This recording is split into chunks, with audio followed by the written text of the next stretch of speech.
Hello dear students, welcome to lecture number 2 of magnetostatics. बच्चे, last lecture में हमने बायट-सैवर्ट law को स्टडी किया। हमने सीखा कि अगर हमारे पास एक करंट एलिमेंट है, मींस स्मॉल करंट डिस्ट्रीब्यूशन, तो हम उस करंट एलिमेंट की मैग्नेटिक फील्ड को किसी ऑब्जर्वेशन पॉइंट पी पे कैसे लिख सकते हैं। उसके लिए एक फॉर्मूला हमने देखा और मैग्नेटिक फील्ड की डायरेक्शन कैसे फाइंड करते हैं वो भी हमने सीखा। तो आज के इस लेक्चर में मैं बायट-सैवर्ट लॉ की फर्स्ट एप्लीकेशन को डिस्कस करने वाला हूं, जिसमें हम क्या करने वाले हैं, हम एक इनफाइनाइट स्टेट कंडक्टर की मैग्नेटिक फील्ड फाइंड करेंगे।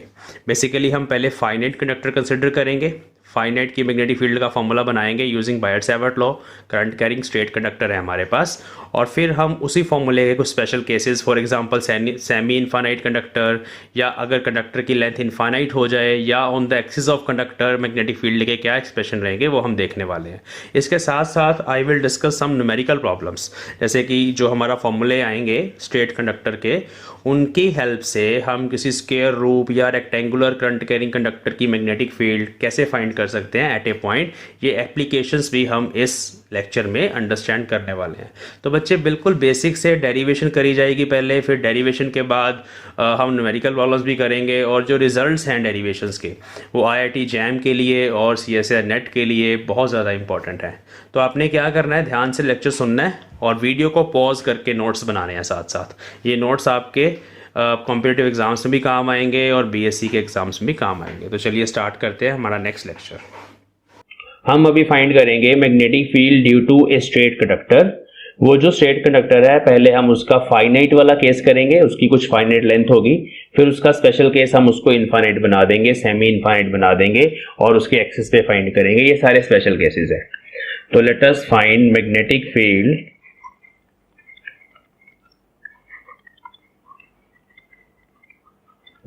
ड्यू टू ए स्ट्रेट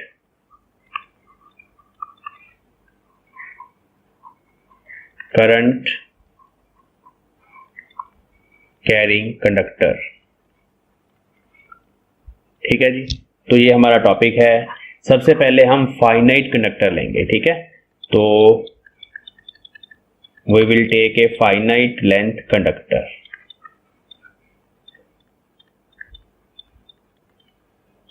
चलो, अभी हमने मैग्नेटिक फील्ड फाइंड करनी है due to a current carrying straight conductor, ठीक है। चलिए, तो यहां पर एक करंट कैरिंग कंडक्टर बनाते हैं सबसे पहले। ये हमारे पास कंडक्टर है, इसका नाम है AB। इसमें से करंट आई ऐसे जा रहा है ऊपर की तरफ, ठीक है। और जो पॉइंट P है वो यहां पर है, let us suppose this is point P, ठीक है। अब पॉइंट P पर इस स्ट्रेट कंडक्टर की हमें मैग्नेटिक फील्ड लिखनी है। हमारे पास कोई फॉर्मूला नहीं है जो इस बड़े कंडक्टर की मैग्नेटिक फील्ड यहां बता दे। हमारे पास जो फॉर्मूला है वो स्मॉल करंट एलिमेंट के लिए है, बायट-सैवर्ट लॉ। तो बायट-सैवर्ट लॉ के लिए हमें फिर यहां पर छोटी सी लेंथ कंसिडर करनी पड़ेगी, उसका नाम CD रख देते हैं। उसकी डायरेक्शन ये हो जाएगी DL वेक्टर, और यहां से हम पोजीशन वेक्टर बनाएंगे। तो ये DL वेक्टर उसकी डायरेक्शन है, और यहां से हमने पोजीशन वेक्टर बना दिया R वेक्टर। पॉइंट P का ऑब्जर्वेशन वेक्टर, पॉइंट P का जो पोजीशन वेक्टर होता है उसको हम R वेक्टर बोलते हैं, ठीक है। ये हमारा R वेक्टर और ये एंगल थीटा, ठीक है जी। तो इस पॉइंट पर अभी जो हम मैग्नेटिक फील्ड लिखेंगे वो होगी DB वेक्टर। उस DB वेक्टर को इंटीग्रेट करोगे तो आ जाएगी full magnetic field B vector. Let us suppose ये वाला जो डिस्टेंस है हमारे पास वो A है, ये डिस्टेंस A ले लेते हैं, ठीक है। तो यहाँ पर एक राइट एंगल ट्रायंगल आपको शो हो गया, जिसमें ये वाला एंगल 90 डिग्री है, ये थीटा है। इसको चलो फाई मान लेते हैं, ठीक है। ये फाई मान लेते हैं, हमारी हेल्प करेगा ये फाई। तो अभी हमने यहाँ पर मैग्नेटिक फील्ड पहले लिखनी है due to this small current element CD। तो according to Biot Savart law,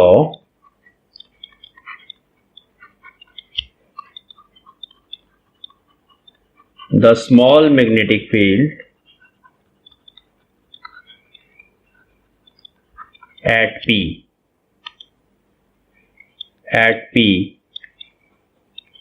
due to IDL vector, ये हम सबसे पहले लिखेंगे, और वो है हमारे पास DB। पहले मैं सिर्फ मैग्नीट्यूड की बात करूंगा क्योंकि डायरेक्शन हमें पता है, वो राइट हैंड थंब रूल से निकलेगी। तो I will write about magnitude only, mu naught upon 4 pi ideal sine theta by R square, ठीक है। तो this is the magnitude of the magnetic field. अब यहाँ पर हमने क्या करना है, इसको जब आप इंटीग्रेट करोगे, इसमें 3 वेरिएबल्स हैं, डीएल वेरिएबल है, थीटा वेरिएबल है, आर वेरिएबल है। कैसे इंटीग्रेट करने का मतलब होता है ये छोटे छोटे पार्ट्स की मैग्नेटिक फील्ड ऐड करनी होती है ना। तो देखो अगर हम डीएल वेक्टर यहाँ मान लेते तो आर कुछ और होता, थीटा कुछ और होता और डीएल कुछ और होता। डीएल तो वैसे ही स्मॉल लेंथ है, वो एक वेरिएबल ही है। तो हमें क्या करना होता है, इस एक्सप्रेशन में बाकी वेरिएबल्स को किसी सिंगल वेरिएबल में लेके जाना होता है। तो वो अभी हम लेके जाएंगे, हम फाई में लेके जाएंगे क्योंकि फाई भी वेरी कर रहा है। देखो अगर यहाँ ए पॉइंट पर होते हम, मान लो हमारा जो डीएल वेक्टर है वो थोड़ा नीचे ए पॉइंट पर ही मान लेते, इस एंड पे मान लेते, तो देखो उस हिसाब से फाई डिफरेंट होता, थोड़ा बड़ा होता। और अगर हम यहां मान लेते तो फिर फाई डिफरेंट होता। तो जब हम इंटीग्रेट भी करेंगे यहां से यहां तक जाएंगे तो फाई वेरी करेगा। तो फाई भी एक वेरिएबल है। पहले हम साइन थीटा को फाई में लेके जाएंगे। कैसे लेके जाना है, हम यहां पे सिंपली पुट कर सकते हैं mu naught upon 4 pi I DL sine. Now what is theta? Theta is 90 degree minus 5 by are square. ये कैसे आया theta 90 degree minus 5? Because theta plus 5 plus 90 is 180। तो थीटा प्लस 5 इज 90, तो जो theta है दैट इज 90 माइनस 5। ये हमें पता ही है एक ट्राइंगल के एंगल्स का सम। चलो तो ये हो गया। इसको अभी लिख लेते हैं नेक्स्ट स्टेप में, mu naught upon 4 pi I DL sine 90 minus 5 is cos 5 by are square. तो this is your equation number 1। इसमें भी 3 ही वेरिएबल है, अभी डीएल वेरिएबल है, फाई वेरिएबल है, आर वेरिएबल है। अभी हमें कुछ सब्स्टिट्यूशंस करनी है। ध्यान से देखो, मान लो ये जो हमने CD माना था ना, इसकी लेंथ अभी कंसिडर कर लेते हैं, यहां से लेके यहां तक। दिस इज पॉइंट P के सामने वाला एक पॉइंट है, वहां से लेके जो CD की लेंथ है, let us suppose that is L। ठीक है, तो अभी ये राइट एंगल ट्रायंगल की साइड्स मुझे पता है, ये L परपेंडिकुलर है फाई के सामने और ये बेस है। तो एक तो हम यहां पर लिख सकते हैं tan फाई। तो फ्रॉम ट्रायंगल का नाम रख लेते हैं हम, इसको हम O पॉइंट ले लेते हैं, OCP, फ्रॉम ट्रायंगल OCP। ठीक है, tan phi, tangent phi is length L by a, perpendicular by base. तो यहां से हमारे पास L आ गया, A tan फाई। हमें क्या चाहिए एक्सप्रेशन में, DL। तो इसको डिफरेंशिएट कर देते हैं। तो इसका मतलब है जो DL होगा वो होगा, A तो कांस्टेंट है, tan phi is secant square phi, उसका डेरिवेटिव ना, tan फाई का derivative secant square phi d phi. एक ये मिल गया मुझे DL। ठीक है, इक्वेशन नंबर 2। इक्वेशन नंबर 3 में हम फिर इसी ट्रायंगल को यूज करेंगे। हम cos फाई को वैसे ही रहने देंगे, उसको चेंज नहीं करेंगे, लेकिन r को फाइंड करेंगे। r ये है हमारे पास हाइपोटेन्यूज, ये r है। चलिए, तो we can write a by R, है ना, cos फाई लिख सकते हैं। Again this a is base, r is hypotenuse, तो a by R base upon hypotenuse is cos phi. यहां से अगर मुझे r लिखना है तो that is a by cos phi, और you can write a secant phi. ये हमें r की वैल्यू भी मिल गई। This is your equation number 3। अभी r आपको इन टर्म्स ऑफ फाई मिल गया, dl अभी आपको इन टर्म्स ऑफ फाई मिल गया। तो तीसरा वेरिएबल तो फाई ही है, उसको चेंज नहीं करना। ये सारा कुछ यहाँ पे जब सब्स्टिट्यूट करोगे तो जो एक्सप्रेशन आएगा उसमें सिर्फ एक ही वेरिएबल होगा, विच इज फाई। ये इंपॉर्टेंट चीज है। तो यहां पर अभी db बन गया, let me change the colour, फिर थोड़ा पता लगता है स्टेप्स का ना। ये लेते हैं। तो now we can write equation, therefore put dl and r from 2 and 3 in 1। तो ये 2 है, ये 3 है, ये 1 है, ऊपर वाली ये 1 है, इसमें पुट करना है। चलो, तो db बन गया, यहां लिखता हूं db बन गया, म्यू नॉट अपॉन 4 पाई तो ऐसे ही रहेगा, i भी ऐसे रहेगा, dl की जगह आ गया a secant square phi d phi. Okay, और cos फाई भी है एक हमारे पास, वो वैसे ही रहेगा। और नीचे डिनोमिनेटर में r square is a square secant square phi, तो ये हमने आर स्क्वायर की वैल्यू भी यहाँ से उठा ली। अब देखिए क्या क्या कैंसिल हो रहा है, तो सीकेंड स्क्वायर फाई से सीकेंड स्क्वायर फाई कैंसिल हो रहा है, ये एक सिंगल ए है, ए का स्क्वायर कैंसिल हो गया, तो ये बचा हमारे पास। इसको थोड़ा सा और सुंदर बना के लिख लेते हैं, तो ये बन गया mu naught upon 4 pi I by A. देखो आई भी है हमारे पास ऊपर, नीचे ए बचा, बाकी क्या है, बाकी सिंपली है कॉस फाई डी फाई, तो मींस जस्ट यही वेरिएबल बचा अभी कॉस फाई डी फाई, बाकी सब कुछ कांस्टेंट है। Now we will integrate this expression from this end to this end. अब इस एंड के कॉरस्पॉन्डिंग फाई की वैल्यू डिफरेंट है, इस एंड के कॉरस्पॉन्डिंग यहां पर फाई की वैल्यू डिफरेंट है, तो let us mark those phis in diagram. देखो यहां से हम ना मान लेते हैं, क्योंकि ये हमारे पास रेफरेंस लाइन है, तो यहां से फाई आपने कंसिडर किया था नीचे एंगल, कलर ये ले लेते हैं। देखो तो यहां से लेके यहां तक ये फाई 1 एंगल मान लेते हैं, और फिर यहीं से ऊपर की तरफ फाई 2 एंगल मान लेते हैं, ठीक है। लेकिन जब आप इंटीग्रेट करोगे, या तो आप नीचे से ऊपर चलोगे या ऊपर से नीचे की तरफ इंटीग्रेट करोगे। अगर हम यहां से स्टार्ट हुए ऊपर की तरफ गए, तो फाई 1 हमें ऑपोजिट डायरेक्शन में ट्रेवर्स करना पड़ेगा। फाई एंगल वैसे हमने ऊपर से नीचे की तरफ बनाया था, डीएल यहाँ पे जो कंसिडर किया था, लेकिन ये हमें एंटी क्लॉकवाइज कंसिडर करना पड़ेगा। मतलब जो लिमिट्स ऑफ इंटीग्रेशन होंगी वो -φ1 टू φ2 पुट करनी है, ठीक है। इसका ध्यान रखना है, क्योंकि ये हम रिवर्स डायरेक्शन में बना रहे हैं एंगल, और फिर हम उसी के अलॉन्ग क्लॉकवाइज बना रहे हैं। φ2 तो वैसे ही चल रहा है जैसे हम चल रहे हैं, तो ये लिमिट्स ऑफ इंटीग्रेशन है। चाहे आप -φ2 टू φ1 कर दो, तब भी रिजल्ट सेम आएगा, रिजल्ट पे फर्क नहीं पड़ेगा। तो ये हमें लिमिट्स ऑफ इंटीग्रेशन लेनी है। तो let us right integrating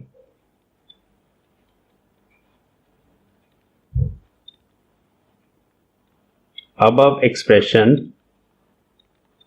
with limits -φ1 to φ2, ठीक है।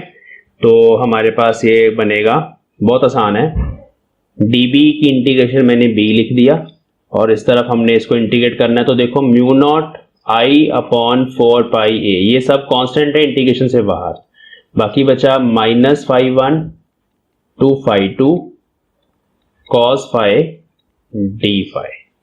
ओके, cos फाई की इंटीग्रेशन होती है बच्चों sin फाई, तो mu naught I upon 4 pi A, integration हो गई sin phi, limits of integration -φ1 to φ2।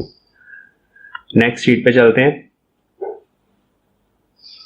तो b हमारे पास आ गया mu naught upon 4 pi upper limit sine φ2 minus lower limit sine -φ1। ये sine of minus theta is minus sine theta, ये odd function होता है, नेगेटिव साइन बाहर आ जाएगा। Mu naught upon 4 pi plus sine φ2। तो this is the result for finite straight conductor, जिसके जो एंगल्स हैं वो φ1 φ2 बन रहे हैं दोनों एंड्स पे। किसके लिए है ये रिजल्ट? ये स्टेट कंडक्टर है, यहां पर P ऑब्जर्वेशन पॉइंट है, ये हमारा परपेंडिकुलर है, यहां से ये A है परपेंडिकुलर डिस्टेंस। तो एक तरफ हमारे पास एंगल φ1 है और दूसरे एंड पे एंगल हमारे पास φ2 है। जैसे मर्जी मान लो, इसमें प्लस ही रहेगा हमेशा, वो बड़े छोटे का कोई चक्कर नहीं है, दोनों ऐड ही होने हैं। तो अगर इस तरह की हमारे पास सिचुएशन है, तो उस केस में हमारे पास ये फॉर्मूला बनेगा, this is the magnetic field due to a finite conductor. अगर मान लो ये 30 डिग्री है, ये 60 डिग्री है, तो यहाँ 30 60 पुट करो और सॉल्व करके you will get answer. Okay, अब हम इसका एक स्पेशल केस करेंगे।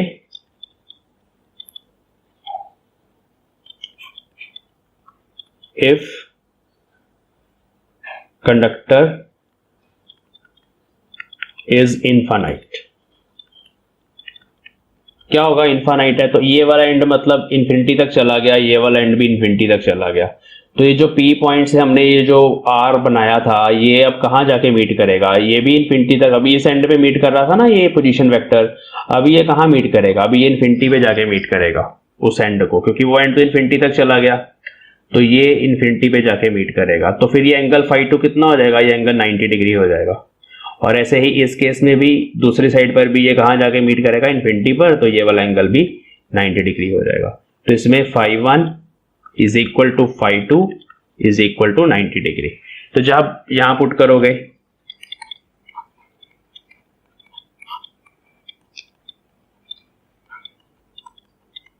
sin 90 प्लस sin 90 2 आ गया, तो answer is mu naught I upon 2 pi A. तो इनफाइनाइट कंडक्टर के लिए ये हमारे पास फॉर्मूला रहेगा। ये पहला स्पेशल केस। दूसरा, सेमी इनफाइनाइट के लिए क्या होगा? ये सेमी इनफाइनाइट कौन सा होता है? सेमी इनफाइनाइट मींस कंडक्टर है तो इनफाइनाइट, लेकिन जो आपका ऑब्जर्वेशन पॉइंट है वो उसके एक एंड के सामने है, ये पी पॉइंट। करंट ऐसे ऊपर चल रहा है, ऑब्जर्वेशन पॉइंट एक गिवन एंड है उसके सामने है, दूसरा वाला एंड जो है वो प्लस इन्फिनिटी तक जा रहा है, वो इन्फिनिटी तक जा रहा है, ठीक है। ओके, तो फिर φ1 φ2 की वैल्यूज के साथ क्या होगा? देखो, एक एंगल जो φ1 है वो तो ऐसे ऊपर चला जाएगा, 90 डिग्री ही बनेगा, है ना।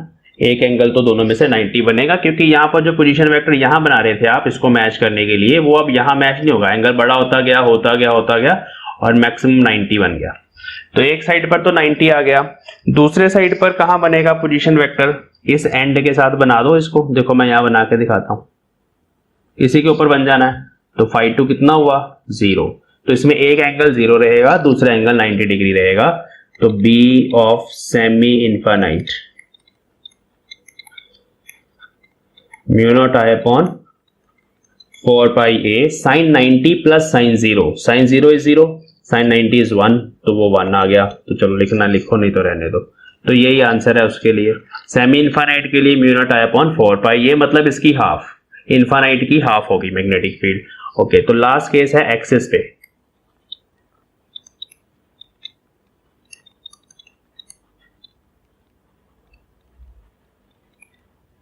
On the axis of conductor, ध्यान से देखना। एक्सिस मतलब ये कंडक्टर है हमारा, आई करंट जा रहा है, यहां पर है पॉइंट। अब अगर पॉइंट यहां पर है तो दोनों एंगल 0 हैं। अगर आप इस एंड को इस पॉइंट से मैच करोगे तो इसी के ऊपर एक लाइन आ जाएगी, φ1 φ2, φ1 मान लो वो 0 होगा। इस एंड को इस पॉइंट से मैच करोगे, वो लाइन भी इसी एक्सिस पे ही आ जाएगी, दूसरा एंगल भी 0 होगा। तो इस केस में φ1 equal to φ2 equal to 0 degree. जब ये दोनों 0 होंगे तो साइन 0 साइन 0 0, तो magnetic field on the axis of conductor is 0। तो ये नेक्स्ट केस था, ठीक है। तो ये तीन केसेस जो हैं, एक इनफाइनाइट, सेमी इनफाइनाइट और एक्सिस वाला, और ये एक फॉर्मूला फाइनाइट के लिए जिस केस में आपको दोनों एंगल दिए जाए, ठीक है। एंगल दिए जाए तो आप कर सकते हो। परपेंडिकुलर बाइसेक्टर पर भी आप निकाल सकते हो। अगर मान लो परपेंडिकुलर बाइसेक्टर है तो φ1 φ2 दोनों बराबर हो जाएंगे, वो भी लिख लेते हैं फॉर्मूला। ये सब न्यूमेरिकल्स हो रहे हैं अब छोटे छोटे। मान लो ये हमारे पास स्ट्रेट कंडक्टर है, फाइनाइट है, लेकिन जो अभी ऑब्जर्वेशन पॉइंट है वो हमारे पास परपेंडिकुलर बाइसेक्टर पे है। तो उस केस में इधर वाला जो एंगल है वो अगर फाई है तो इधर वाला भी एंगल सेम होगा फाई, दोनों एंगल बराबर होंगे। तो बी आ जाएगा mu naught I upon 4 pi A into 2 sine phi,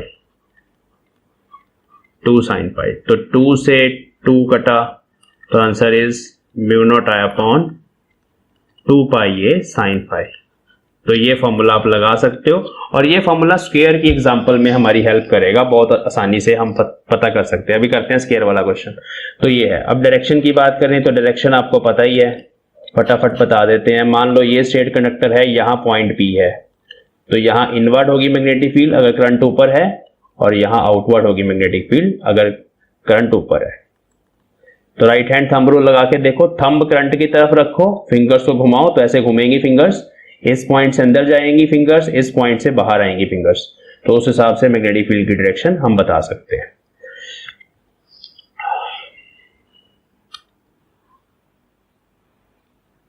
एक एग्जांपल, ये स्क्वायर है हमारे पास, इस स्क्वायर में आई करंट पास कर रहा है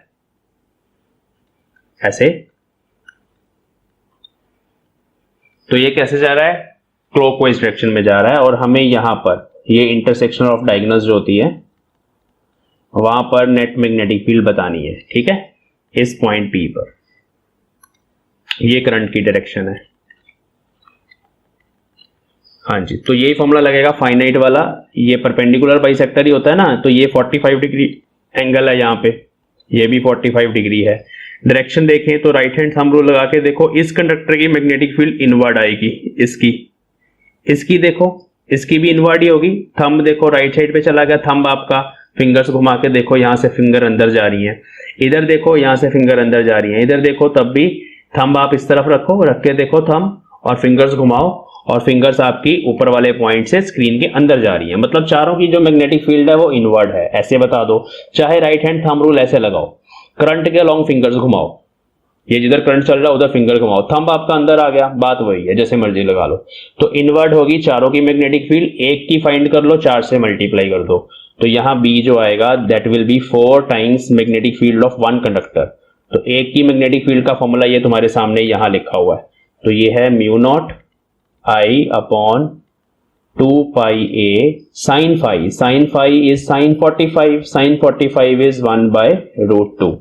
तो ये सॉल्व हो गया, यहाँ 2 आ गया और ऊपर इसको √2 टाइम्स √2 लिख दो, एक √2 और काट दो, इसको इससे काट दो, तो √2 आ गया। तो answer is √2 mu naught I upon pi A. तो this is the magnetic field due to this square where this is A. Total length कितनी है 2a, टोटल लेंथ मैंने 2a मानी है ये वाली। अगर आप टोटल लेंथ a होगी तो यहाँ a की जगह a/2 आएगा, वो आपको पता है, फॉर्मूला लगाते टाइम इन चीजों का ध्यान रखना है कि हमें जो साइड्स दी गई हैं वो कैसे दी गई हैं।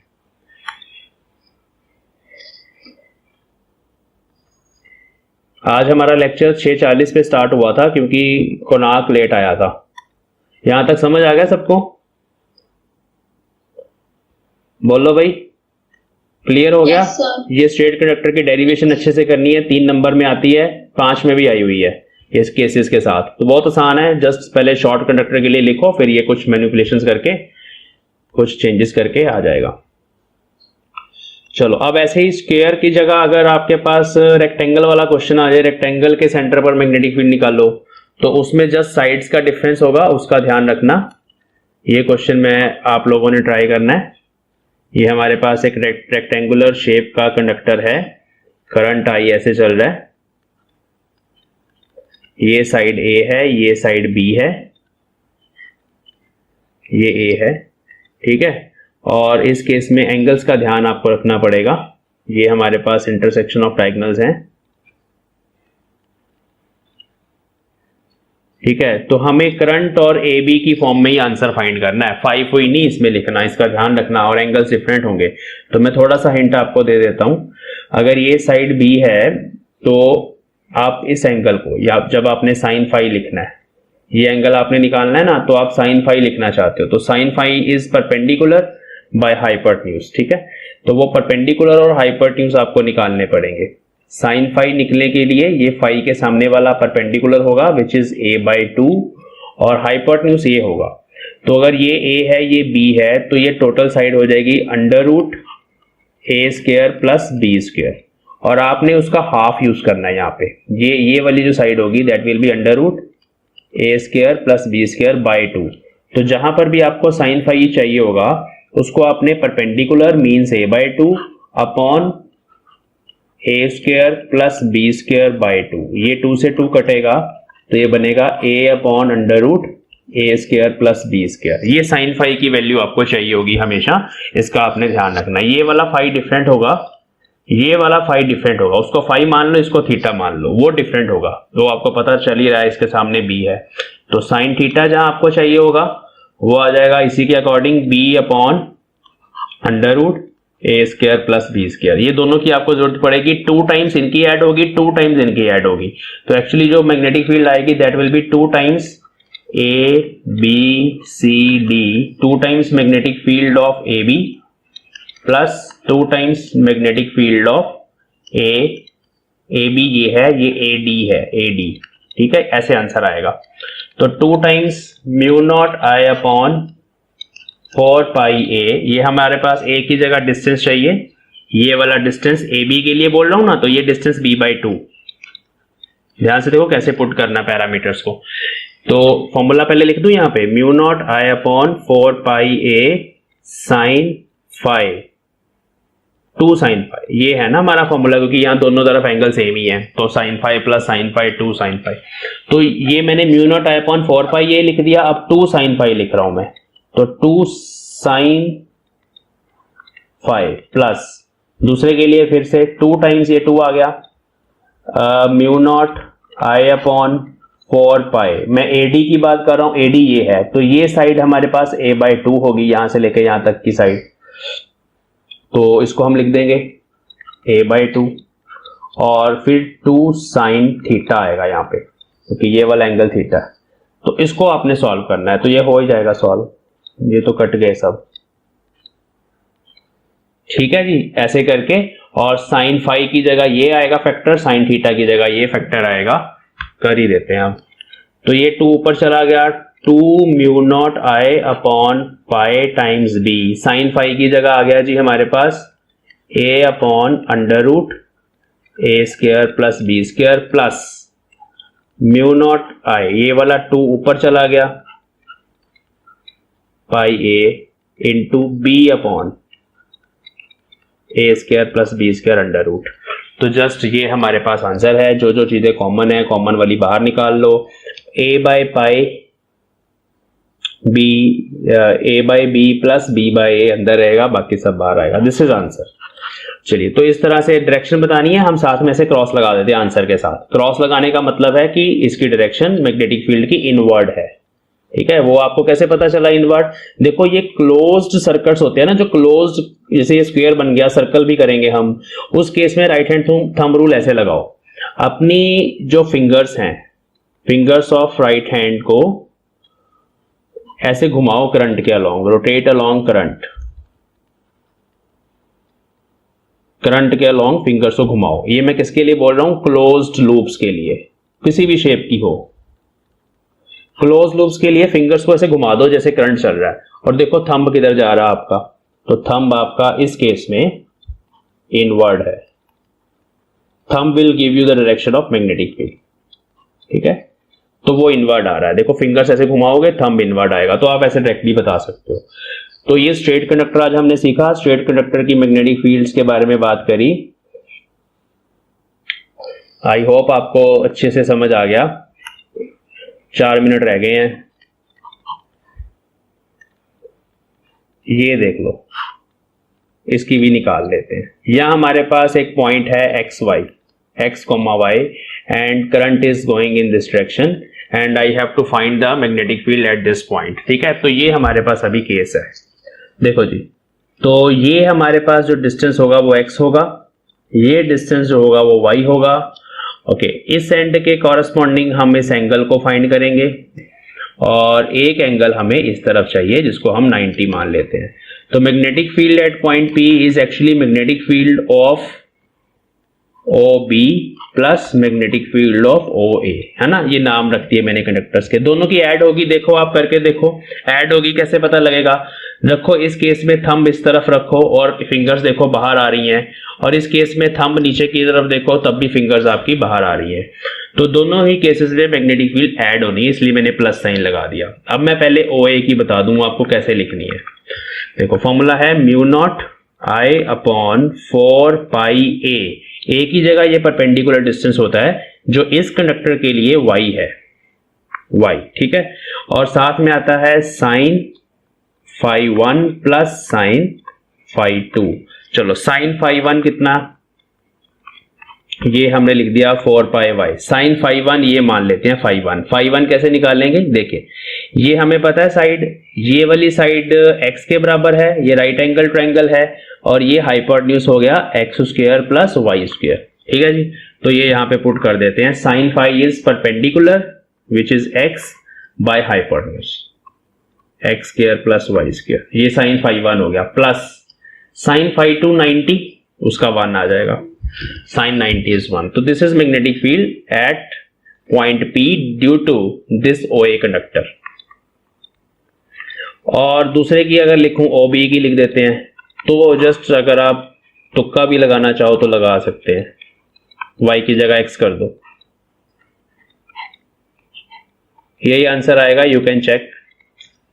+1। जस्ट इन दोनों को ऐड करके लिखोगे तो नेट मैग्नेटिक फील्ड हमें पता चल जाएगी। इसमें जो केस है हमारा वो है कि एक तरफ कंडक्टर की कुछ लेंथ है और दूसरी तरफ इनफाइनाइट है, तो उस हिसाब से एंगल मैंने आपको बताया आपने कैसे लिखने हैं, ठीक है। और दोनों को ऐड करके आपने आंसर लिख देना है, प्लस कर देना और साथ में डायरेक्शन बतानी है तो डॉट लगा देना। इस केस में आउटवर्ड आ रही है। स्ट्रेट कंडक्टर के ऊपर एक एग्जांपल देखते हैं।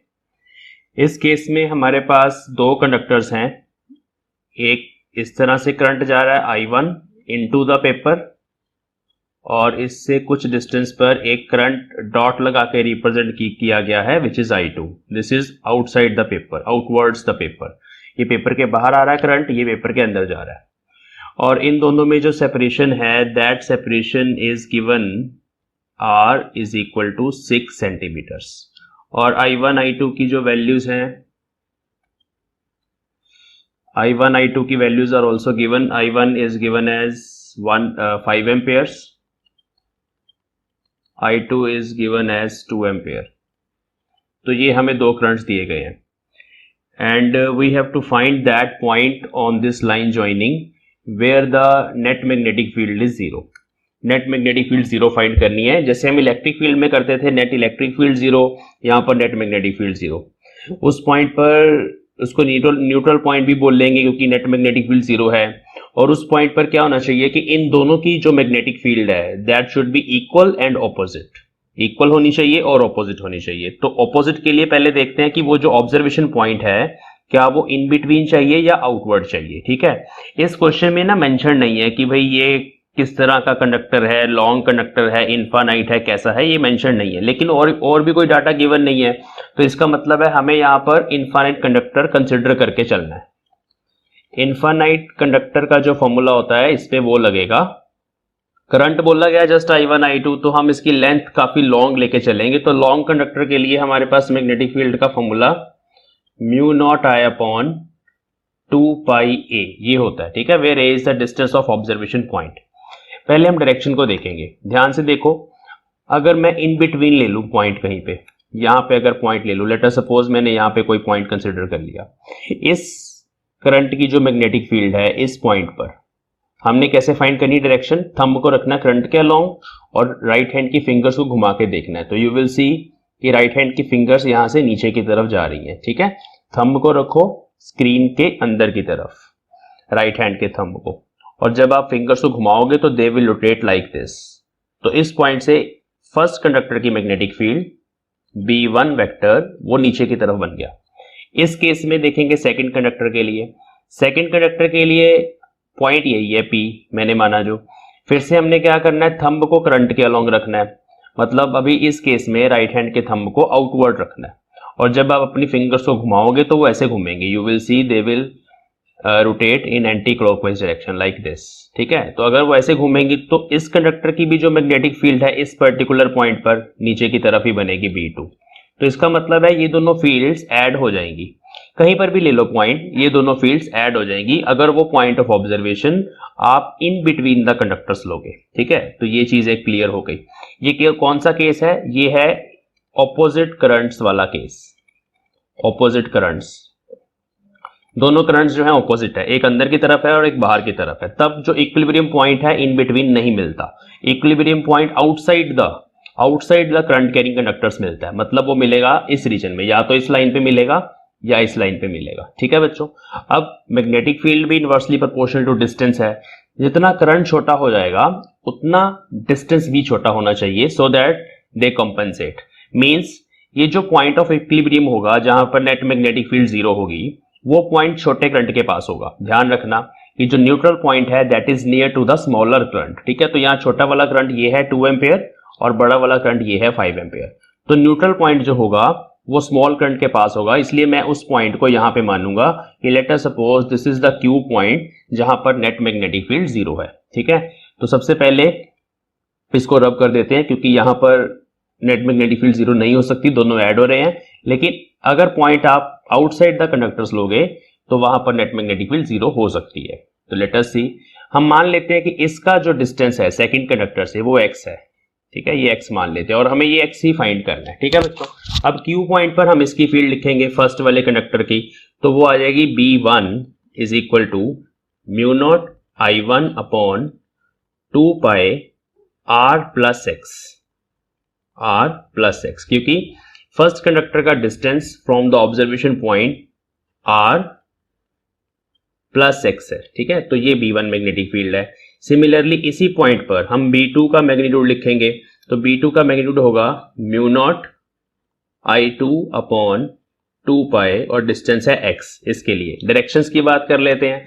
मैंने बता दिया आपको कि इस केस में इनवर्ड करंट है तो मैग्नेटिक फील्ड क्लॉकवाइज है, मतलब फर्स्ट कंडक्टर की नीचे की तरफ बनेगी B1, और सेकंड केस में आउटवर्ड करंट है तो मैग्नेटिक फील्ड एंटी क्लॉकवाइज होगी। एंटी क्लॉकवाइज जैसे क्लोज लाइन होती है, पूरी क्लोज लूप, हम उस पॉइंट पर टेंजेंट ड्रॉ करके बनाते हैं डायरेक्शन। तो ये B2 वेक्टर हो गया। ये दोनों ऑपोजिट हैं, तो मतलब इक्वल कर देते हैं इन दोनों को, ऑपोजिट तो है ही है, जस्ट इक्वेट कर देते हैं। इक्वेट करके we can find x from here. तो from 1 and 2 B1 is equal to B2, they will get cancel.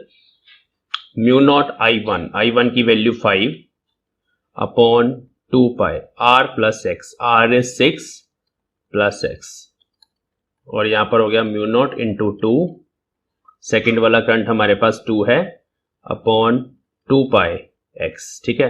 तो 2 पाई से 2 पाई कैंसल, म्यू नॉट से म्यू नॉट कैंसल, थोड़ा क्रॉस मल्टीप्लाई करेंगे, इसको इससे मल्टीप्लाई किया तो 5x आ गया, और इधर हो गया 2 इंटू 6 12 प्लस 2x, ठीक है। तो 12 is equal to 3x and x is equal to 12 by 3 means 4 centimetres. तो 4 centimetres from the second conductor, at this point the magnetic field will be 0, net magnetic field is 0। तो इस तरह से ये वाले क्वेश्चंस करने हैं। अब इसी का सेकंड केस भी बन सकता है। सेकंड केस बन सकता है, हम नेक्स्ट शीट पे चलते हैं। सेकंड केस बन सकता है when the currents are in same direction, when the currents are in same direction। तो उस केस में दोनों डॉट ले लेते हैं।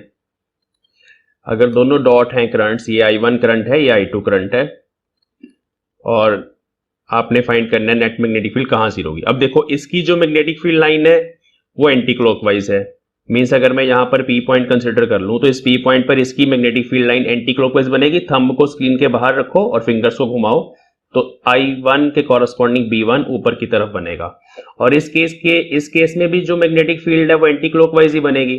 तो इस पर्टिकुलर पॉइंट से मैग्नेटिक फील्ड लाइन की डायरेक्शन टेंजेंट ड्रॉ करके नीचे की तरफ B2 बनेगी। अब जो ऑब्जर्वेशन पॉइंट होगा, अब जो न्यूट्रल पॉइंट होगा वो इन बिटवीन द कंडक्टर्स लाई करेगा, इस चीज को ध्यान रखना। अब सेम डायग्राम को 90 डिग्री से घुमा देते हैं। अगर आप सेम डायग्राम को 90 डिग्री से घुमा दोगे तो ऐसे भी बन सकता है। सेम प्रॉब्लम है, ये I1 करंट है, ये I2 करंट है, ठीक है। जस्ट मैंने इसको 90 से घुमा दिया, ये करंट बाहर की तरफ आ रहे थे, अब ऊपर की तरफ जा रहे हैं, और इन दोनों में डिस्टेंस r है वैसे ही। अब जब दोनों करंट्स की डायरेक्शन सेम है तो उस केस में जो न्यूट्रल पॉइंट होगा that will be in between the conductors, कहीं पर होगा यहाँ पे जहां पर नेट मैग्नेटिक फील्ड 0 होगी। अगर हम मैग्नेटिक फील्ड लाइंस ड्रॉ करके देखें, आपने थंब को इधर रखना है और फिंगर्स को घुमाना है, तो यहाँ पे फिंगर्स आपकी पहले इस कंडक्टर के लिए ऐसे घूमेंगी, तो यहां पर एक क्रॉस लग जाएगा, मतलब इसकी मैग्नेटिक फील्ड क्रॉस, ठीक है। और दूसरे के केस में हमने अब थंब को इसके लॉन्ग रखना है और फिंगर्स को घुमाना है, तो फिंगर्स अगर आप घुमाएंगे तो ऐसे घूमेंगी। अब यहां से मैग्नेटिक फील्ड लाइन बाहर आ रही है तो यहां डॉट लग जाएगा, एक लग गया क्रॉस, एक लग गया डॉट, एक इनवर्ड मैग्नेटिक फील्ड है, एक आउटवर्ड है, दोनों कैंसिल हो जाएंगी, है ना, जब इक्वल होंगी तो इसका मतलब है when the currents are in same direction the neutral point lies in between the conductors.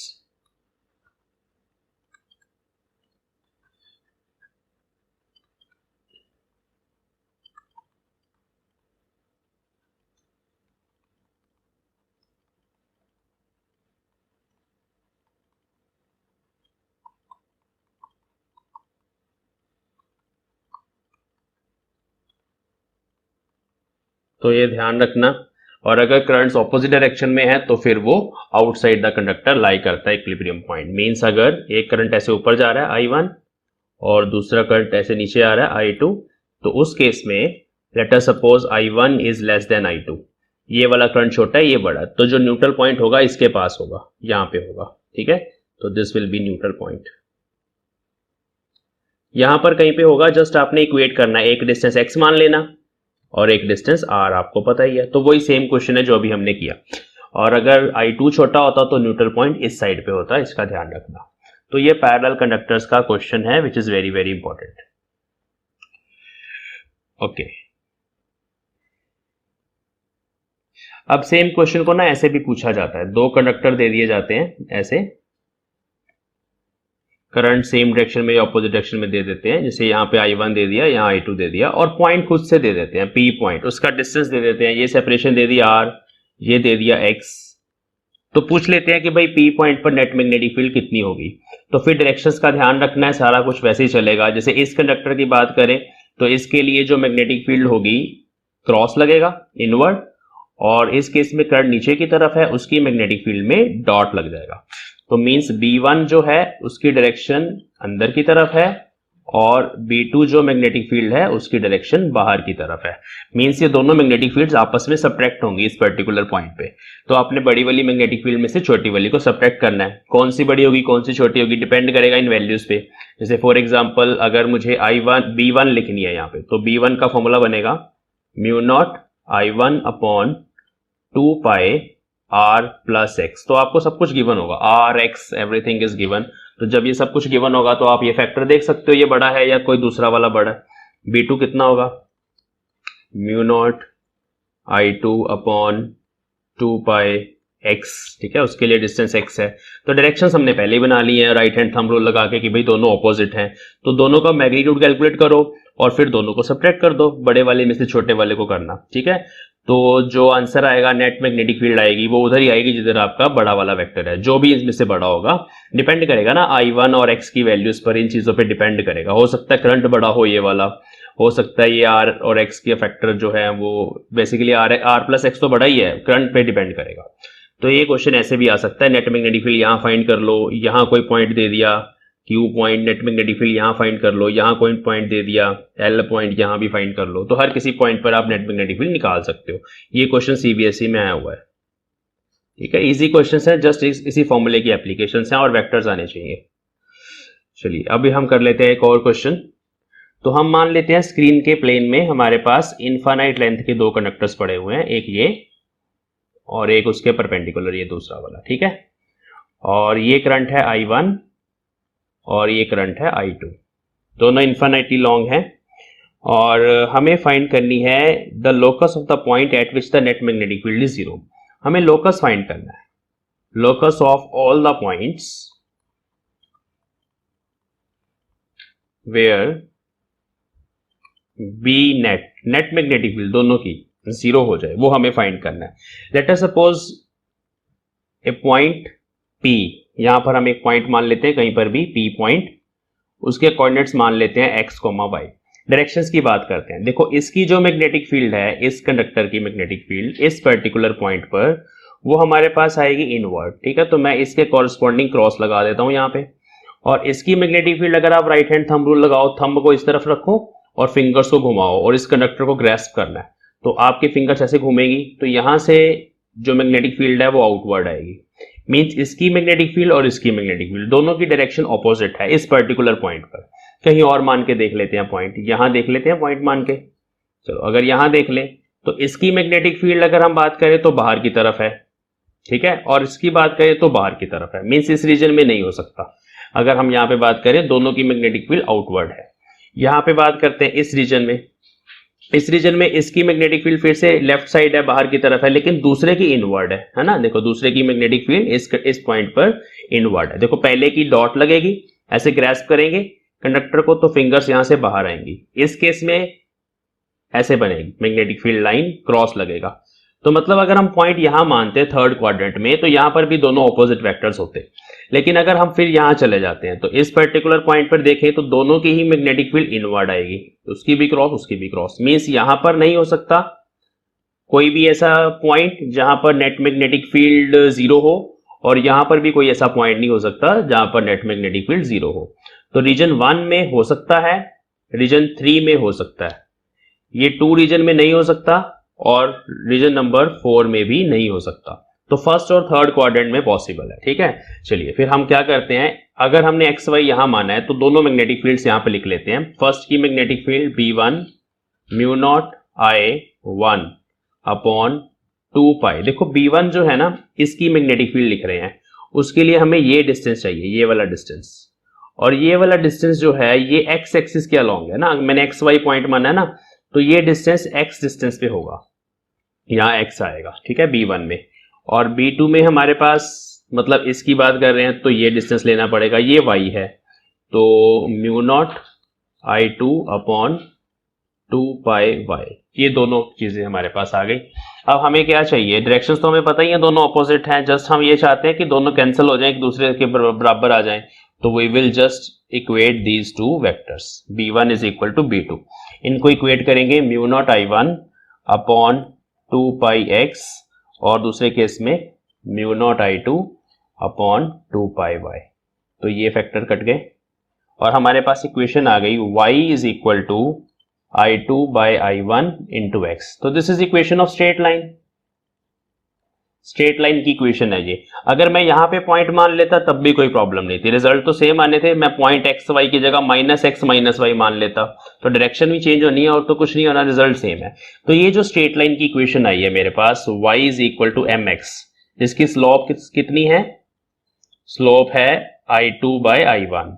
वो जो स्ट्रेट लाइन है, उस पूरी स्ट्रेट लाइन पर मैग्नेटिक फील्ड जो है वो जीरो होगी, net magnetic field. Let us draw that straight line. तो इस तरह से ओरिजिन में से पास करेगी, ये पूरी स्ट्रेट लाइन को बना के दिखाते हैं, ये देखो, कोशिश करते हैं ओरिजिन में से निकल जाए, हाँ ये। तो ये जो पूरी स्ट्रेट लाइन है, इस पूरी थर्ड क्वाड्रेंट में और फर्स्ट क्वाड्रेंट में नेट मैग्नेटिक फील्ड जीरो आएगी ऑन दिस स्ट्रेट लाइन। कहीं पर भी पॉइंट ले लो, यहां ले लो, यहां ले लो, तो ये लोकस बन गया, सारे पॉइंट्स को मिला दो, उसको लोकस बोला जाता है, ठीक है।